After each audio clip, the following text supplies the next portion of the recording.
안녕하세요. 오늘도 조던 피터슨 12가지 인생의 법칙 제4법칙에 대해서 나눠보도록 하겠습니다. 이렇게 많이 부족한 영상 속에서도 관심을 기울여주시는 여러분들께 다시 한번 감사드립니다. 일단 첫 시작은 인정받기 어려운 세상이라는 주제입니다. 이건 이제 무슨 얘기냐면 중세 유럽의 어떤 마을이라든가 아니면 조선시대의 한 마을에 내가 살고 있다라고 생각을 해보시면 간단합니다. 과거에 그런 시대 때 내가 뭔가 잘한다라는 인정을 받는 건 그 마을에서만 잘해도 인정을 받을 수 있었습니다. 근데 지금과 같이 정보통신혁명이 일어나서 세계 곳곳의 정보를 금방금방 알 수 있는 그런 시대에서는 도시 최고, 나라 최고 혹은 세계 최고가 돼야만 인정을 받을 수 있어요. 그러다 보니까 저희는 주눅들기 쉽고 이제 그러면 어떻게 되겠어요? 앞에서 배웠듯이 세로토닌의 분비가 적어지면서 자기 능력을 100%다 발휘하기 어려운 환경에 놓여 있는 거죠. 실제로 저명한 사람들의 출신지를 보면 의외로 작은 마을 출신이 많다라고 합니다. 그 작은 마을 속에서 인정받기 쉬운 그런 환경에 놓여 있는 거죠. 그러다 보면 세로토닌 분비가 많아져서 성공 확률이 높을 것이다. 이렇게 말씀해 주고 계세요. 만약 저희가 농구를 잘한데도 조던만큼 잘할 수는 없죠. 아무리 달리기가 빨라도 우사인 볼트만큼 빠를 수가 없고, 아무리 잘생기고 예뻐도 헐리우드 배우 혹은 국내 연예인 배우만큼 이쁘고 잘생길 수는 없습니다. 심지어 캐나다 총리라도 미국 대통령 앞에서는 관심을 받을 수가 없는 거죠. 우리가 이런 환경에 놓여 있다라고 하는 것입니다. 문제는 뭐냐면 우리 내면에 지난번에 말씀드린 것처럼 막 그 두뇌가 서열을 알아서 내가 실컷 조건 본능적으로 매긴다 했잖아요. 근데 실컷 조건 아주 잔혹한 비평가가 살고 있어서 이런 사람들과 비교하면서 나의 노력을 폄하하고 아주 쉽게 깎아내리는 또 그런 비평가가 내 본성 안에 들어있다고 합니다. 이게 무조건 나쁜 건 아닌 게 현실을 아주 냉정하게 받아들이게 하는 기능을 수행하긴 하는데요. 그렇다고 중요한 건 얘가 한 평가가 100% 맞는 평가는 아니라는 게 함정입니다. 그러니까 우리 내면 속에서 넌 왜 이거밖에 못하고 저기 잘하는 인간 저거를 봐봐. 저 사람이 만든 음악은 얼마나 아름다워. 혹은 야, 저 사람이 정말 투자의 대가인데 저 사람이 하는 투자는 얼마나 환상적이야. 넌 왜 이거밖에 못해. 혹은 제가 얼마나 공부를 잘해. 근데 너는 왜 이거밖에 못해. 뭐 공부를 잘한다. 뭐 TV에 나온 공부 잘하는 사람들 보면 뭐 거의 다 뭐 내는 전교 1등 했던 무지막지한 사람들이죠. 어쨌든 그렇게 비교를 당하고 있는 거, 그거를 우리 내면이 도구 삼아서 굉장히 잔인하게 우리의 노력과 시도들을 폄하해 버리는데, 받아들일 부분은 받아들이되 있는 그대로 100% 받지는 말라라고 말씀을 하십니다. 이런 우리 내면의 현상에 대해서 이미 세계적인 심리학자들이 다 알고는 있었는데요. 대다수의 지금까지의 학풍, 그러니까 이렇게 하십시오라고 말해주는 조언은 뭐였냐면, 긍정적인 망상을 가져라 라는 것이었습니다. 긍정적인 망상을 통해서 정신건강을 지키라 이런 거죠. 근데 조던 피터슨 교수님 말로는 긍정적 망상이란 거짓말을 보호막으로 사용하라는 방법이기 때문에 참으로 끔찍한 방법이라 말씀하십니다. 조던 피터슨 교수님이 굉장히 강조하시는 게 있는데요. 최대한 현실을 있는 그대로 받아들여라. 그래서 나오는 결론이 현실이 굉장히 살벌하고 잔인하고 경쟁이 심한 사회다. 그런데 그거를 있는 그대로 받아들이고 그걸 넘어설 수 있는 멘탈을 가지고 나아가라는 거예요. 근데 그게 가능하다라고 말씀하고 계시는 거예요, 이분은. 그러니까 그 사나운 이 세상, 치열한 세상을 있는 그대로 받아들여서 이길 수밖에 없는 그 멘탈에 대한 이유, 그런 멘탈을 가지는 게 맞다라고 하는 그 이유, 그리고 그게 사실이고 그게 진짜다라고 하는 이유를 이렇게 자광하게 설명해 주고 계신 것이에요. 그러니까 거짓말 가지고 스스로를 속여서 환상 속에서는 살지 말아라는 거예요. 그럼 사람이 좀 이상해지겠죠. 자, 일단은 첫 번째로 제시해 주시는 게요. 긍정적 망상보다 좋은 방법들이 있는데, 먼저 인생을 한번 이제 카드 게임과 비교해서 생각을 해보라고 하십니다. 만약에 카드 게임을 이제 하는데 항상 패가 좋지 않게 나오면 어떻게 되겠어요? 너무 계속 패가 안 좋으면 어떤 생각이 들겠어요? 이 게임 뭔가 조작되는 것 같은데 이런 생각이 들겠죠. 그래서 여러분들도 인생이라는 게임이 항상 불리하게 내가 돌아가는 것 같고 난 맨날 피해자가 되는 것 같다라는 생각이 드신다면 실제로 그런 환경에 놓일 수도 있지만 또 한편으로 생각하셔야 될 건 나도 모르게 내 의식이 나를 깎아내리면서 더 나쁘게 만들고 있는 거 아닌가. 그렇게 게임을 조작해버리고 있는 게 아닌가라는 생각을 하셔야 된다는 거예요. 그래서 내가 나를 지나치게 깎아내리는 부분에 대해서는 그 목소리에 대해서 귀를 닫아라 이렇게 말씀하고 계십니다. 자, 그래서 인생이란 게임, 가치 판단의 문제라는 이제 다음 주제로 넘어가는데 저희의 선택은 가치 판단으로서 다 선택을 하죠.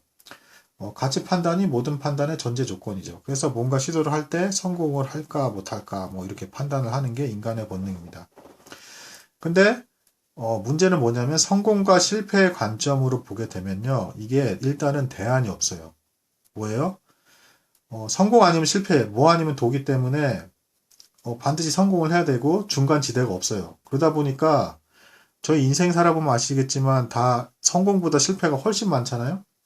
그러다 보니까 계속 나는 더 움츠러들고 더 충격을 받고 그러다 보면 내가 갖고 있는 실제 능력보다 훨씬 못한 능력으로서 세상을 살아갈 수밖에 없겠죠. 근데 일단은 조던 피터슨 교수님은 성공과 실패의 관점으로만 보는 건 이미 잘못됐다라고 말씀해 주고 계세요. 왜냐하면 인생은 훨씬 복잡하고 그 성공과 실패로는 표현될 수 없는 아주 섬세하고 미세한 의미의 차이들이 담겨 있는데 그게 무시돼 버리기 때문에 성공과 실패의 관점으로 보는 건 굉장히 잘못됐다라고 말씀하고 계십니다.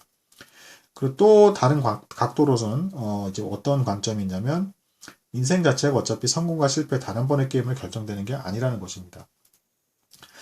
또 그리고 인생을 게임이라고 비유를 할 때 좋은 게임의 종류들이 존재하는데 일단 좋은 게임은 뭐냐면 나를 조금씩 성장시키는 게임이에요. 뭐 예를 들면 변호사라는 일을 경험해 본다든가 아니면 배관공의 일을 한다거나 의사 혹은 목수, 뭐 교사 등 이런 직업들을 경험해 가는 건 나를 성장시키는 게임이기 때문에 좋은 게임이라고 할 수가 있어요. 근데 여기서 일단은 좀 경쾌하고 가볍게 말씀해 주고 계십니다. 이런 것들을 내가 실패했다. 그러면 그냥 다른 게임을 도전하면 된다 이렇게 생각해라고 말씀해 주고 계십니다. 내가 잘할 수 있는 게임을 선택하고 찾아보라는 것이죠. 자, 지금 직업에 대한 게임만 얘기했기 때문에 굉장히 거창해 보이는데 우리는 실컷 좋건 인생 속에서 하나 이상의 게임을 하고 있다고 말씀해 주십니다. 직업뿐만 아니라 친구와 가족 관계도 뭐 게임이라 할 수 있고요. 프로젝트나 뭐 하고 있는 운동, 기타 등등 이런 것들을 다 우리는 실컷 좋건 선택을 하면서 인생이란 게임 속에서 진행해 나가고 있는 것이죠. 그리고 뭐 조던 피터슨 교수님이 얼마나 많은 사람들을 또 임상 실험을 해서 지켜보셨겠어요? 대다수의 일반적인 사람들은 그런 이 수많은 영역들 중에서 다 그냥 그럭저럭 중간 수준이고 이 사람이 관심이 없거나 혹은 그냥 시도하는데 잘 안 되는 부분들을 그냥 망하고 있는 그런 영역들이 거의 아주 그냥 부지기수라고 합니다. 그게 그냥 일반적인 모습이라는 거예요. 대체로 인생의 게임이 이런 식으로 진행되고 아주 특출나게 잘하는 거 한두 개라도 있으면 그건 대단한 성공인 거고 거의 다는 그냥 그럭저럭 그냥 중간 수준에 있거나 아니면 폭망하는 수준에 있다. 대다수의 영역이. 그렇다라는 거예요.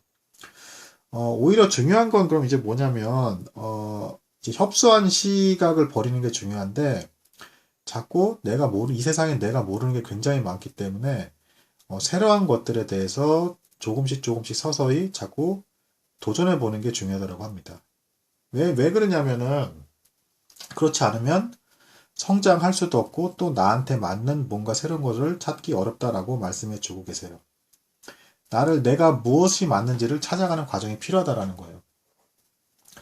내가 새로운 것들을 할 때마다 내 내면의 목소리는 두려움을 주고 네가 저만큼 잘할 수 있겠어 라고 그런 공포감을 주지만 새로운 것들을 이제 실패한다는 두려움을 이제 내다버리고 일단은 시도해 보는 것 자체가 칭찬받고 격려받을 만하다라는 것입니다. 도덕적으로나 사회적으로 문제가 없다라면 이제 생소한 것들을 시도해 보는 건 굉장히 좋아요. 아마 생소한 것을 시도하면 거의 백발백중 실패할 것입니다. 왜냐하면 나한테 익숙하지 않으니까. 그렇지만 그 과정 속에서 나에게 숨겨진 모습들이 드러난다는 거죠. 조던 피터슨 교수님이 크게 강조하는 것 중에 하나가 인간이 생각보다 굉장히 복잡하기 때문에 나도 나를 잘 모른다는 거예요. 그래서 그를 찾아 나가는 시도 속에서 내가 진짜 좋아하는 것이 무엇이고 그 진짜 좋아하는 것이 도덕적으로나 사회적으로 정당한지를 살펴봐서 그렇다라고 하면 꺼리낌 없이 적극적으로 시도해라. 지금 이렇게 말씀해주고 계시는 것입니다. 만약에 이러한 시도가 없다. 그러면 나는 어떤 상태가 되냐면 그냥 철저히 사회 조직 속에서 내가 싫더라도 그냥 나를 억압하며 극도의 스트레스를 받으며 그걸 견뎌나가면서 그 자리에서 그냥 일을 해야 된다라고 합니다. 물론 그것도 가치 있는 일이 있을지는 모르겠지만 이왕이면 사회 속에서 가치 있는 일을 한다 그러면 최대한 나에게 맞는 일도 찾아가는 노력이 필요한 거죠. 이 부분에 대한 건 제가 그 장자크 루소 에밀이라는 책에서 이제 뭐 의도치 않게 어쨌든 잘 설명되게 되었던 것 같습니다. 뭐 방송 올려놨으니까 뭐 관심 있으신 분들은 보시고요. 그리고 또 한편으로는 다시 한번 강조가 되는데 나의 내면의 소리, 남과 내 내면이 막 비교하면서 나를 깎아내리는 거 있는 그대로 받지 말고 굉장히 신중하게 받아들이라고 합니다. 그래서 만약에 이런 행동, 그리고 찾아 나가는 것조차도 어렵다. 그러면 어떤 시도를 하는 게 좋냐? 자, 그 다음 네모칸, 일단 유익한 것들을 바라보도록 시도하라고 말씀해주고 계십니다. 왜냐하면 인간은 쳐다보다가 어떤 목표가 생기면 거기에 관심을 갖고 글로 다가가서 이제 만져보기도 하고 이렇게 저렇게 시도를 하기 시작한다는 거죠. 그러니까 행동하기가 너무 어려운 타입이라 그러면 일단 그냥 유익한 게 뭔지 그냥 찾기만 해보라는 거예요. 그냥 막 거창하게 그냥 막 들이받고 막 이런 게 너무 어려운 사람의 그런 타입이라고 한다 그러면.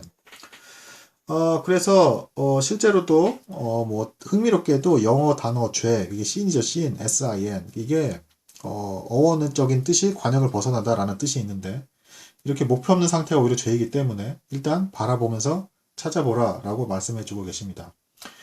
인간의 어떤 메커니즘이 어차피 불충분한 상태에 있다라는 걸 자각하면서 항상 이것들을 보충해 나가려고 하는 형태로 이동이 되기 때문에 현재 부족하더라도 미래는 나아질 거라는 생각으로 살아가는 게 일반적인 어떤 사고방식이기 때문에 이렇게 살고 싶으면 내가 새로운 일에 실패하더라도 남들에게 피해를 끼치지 않는 것이고 도덕적으로 맞는 일이라고 한다 그러면 시도해보고 실패를 부끄러워하지 말라라고 합니다. 필요 이상으로 이런 거 깎아내릴 필요가 없다.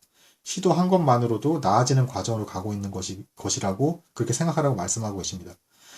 그리고 이렇게 말씀하신 게 막 거짓말이거나 과장되고 아까도 얘기했지만 긍정적인 망상을 속이는 게 아니라 그냥 이게 현실이라고 합니다. 여러분이 그렇게 내가 뭘 좋고 내가 뭐가 잘 맞고 이런 것들을 실패의 과정 속에서 바라보고 찾아보고 뭐 이런 것들이 이게 나아지는 과정을 이미 밟아가고 있다라는 거예요. 이게 실제라는 겁니다. 그리고 이 사실을 저희들이 지금 배워가는 것들 실제로 위로가 되죠. 대단한 것들을 이뤄내지 못한다 할지라도 새로운 것을 내가 알아가고 나 스스로에 대해서 문제의식을 갖고 뭔가 나아지려고 하는 것 자체가 이미 긍정적인 신호라는 것입니다. 그래서 또 한 가지 이제 아까 이제 몇 가지 이제 강조했던 거 있었는데 내 내면의 목소리에 주눅들지 말라라는 거, 그리고 성공과 실패, 간단하게 성공과 실패 메커니즘으로 이분법적으로 봐가지고 우리가 인생의 과정 속에서 느낄 수 있는 발견해 가서 의미들을 다 송두리째 뭉개뜨리지 말라. 그 성공과 실패 이분법으로만 봐가지고.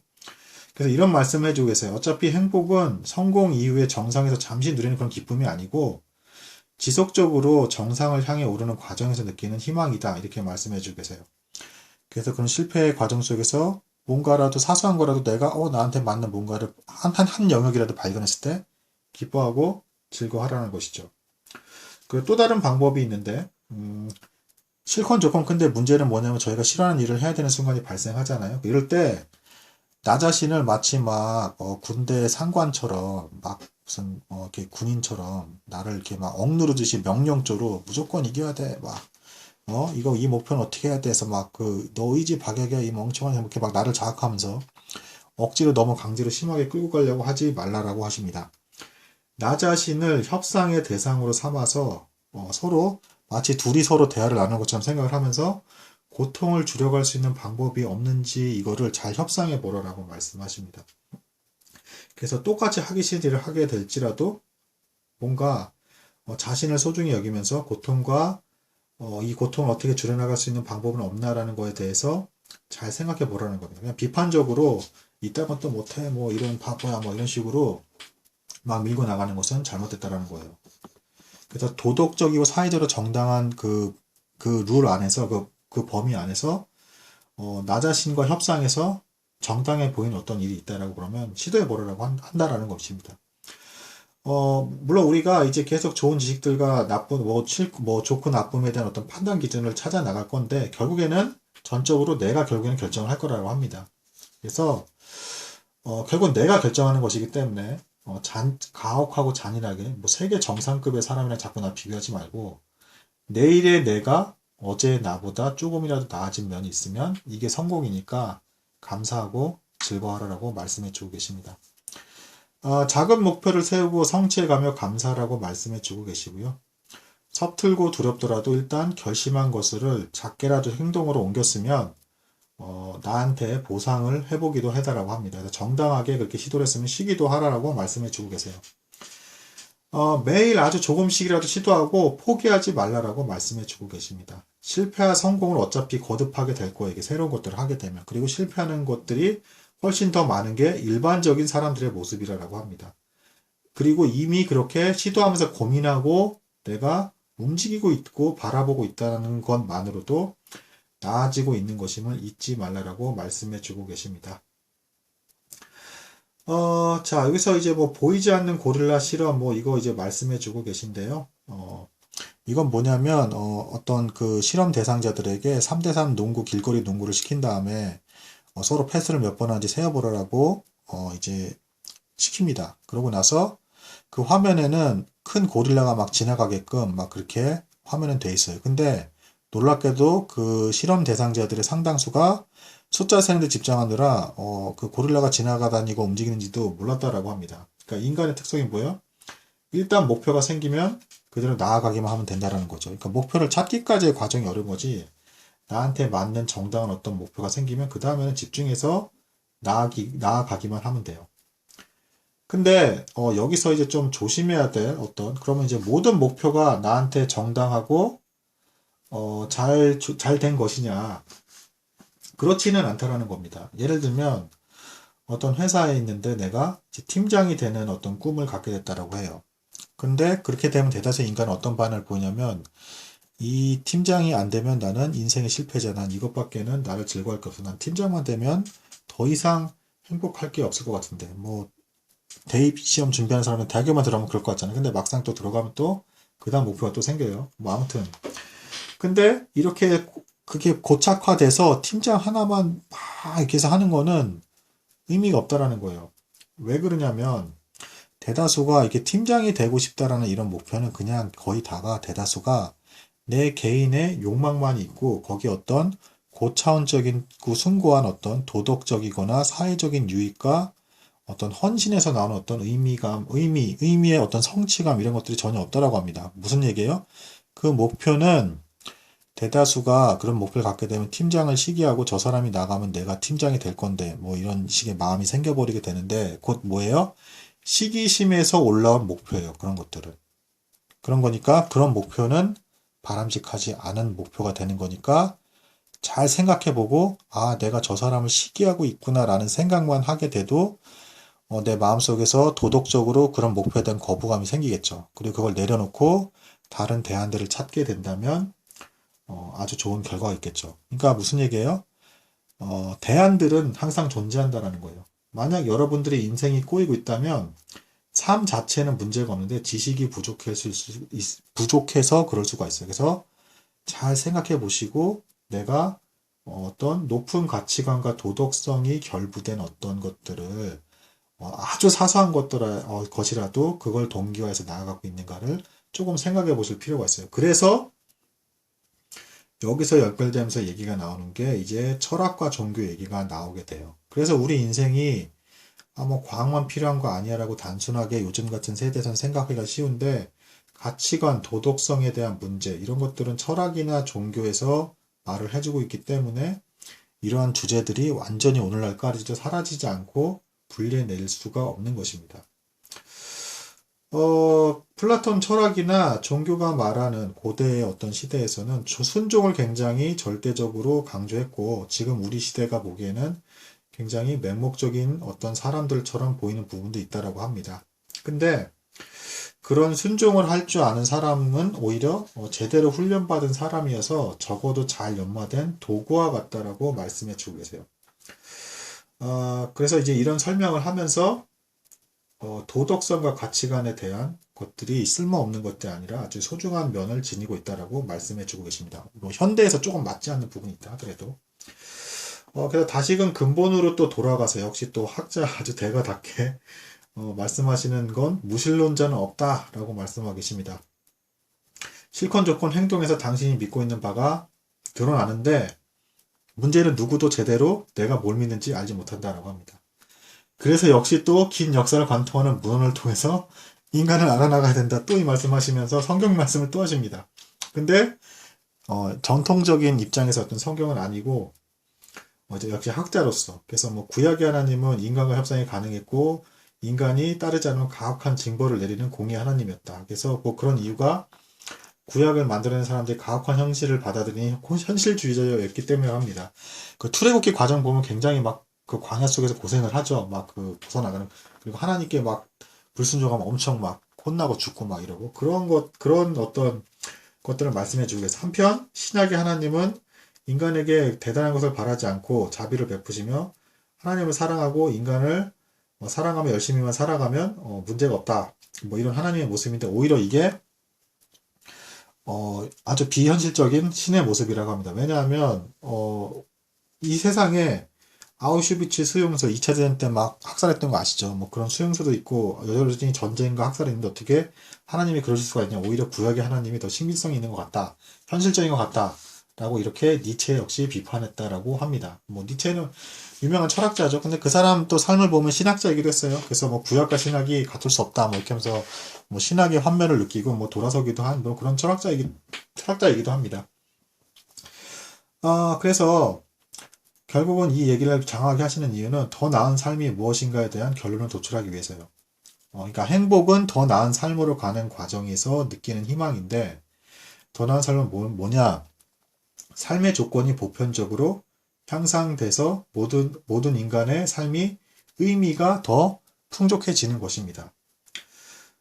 그래서 스스로에 대한 스스로가 자신이 존재하고 사실을 의식하며 그 의미에 대해 질문을 던지는 그런 고상한 존재임을 찾아가는 걸 얘기해요. 그러니까 아까 뭐 했어요? 팀장 예 있었죠. 그냥 그 자리에만 앉으면 나 행복해질 거야. 그런 건지 시기심에 근거한 거기 때문에 막상 가봤자 허무하고 그냥 거짓된 행복감을 줄 수밖에 없는 가짜라는 거예요.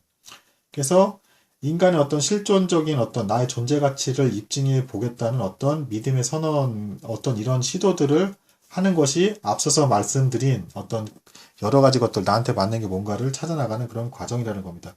이렇게 말하면 굉장히 철학적이고 심한 것 같고 한데 이게 이런 생각을 가지고 살지 않으면 허무주의와 원한, 오만을 극복할 수가 없다라고 합니다.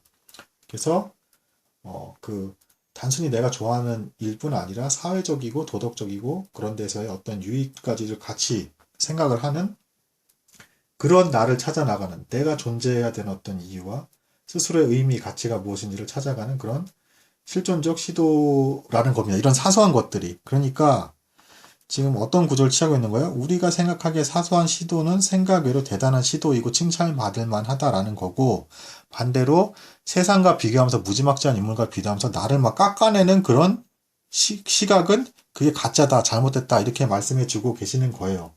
그러니까 너무 절망에 빠지지 말아야 될 이유를 가짜가 아닌 진짜로서 설명해 주시면서 알려주고 계시는 겁니다.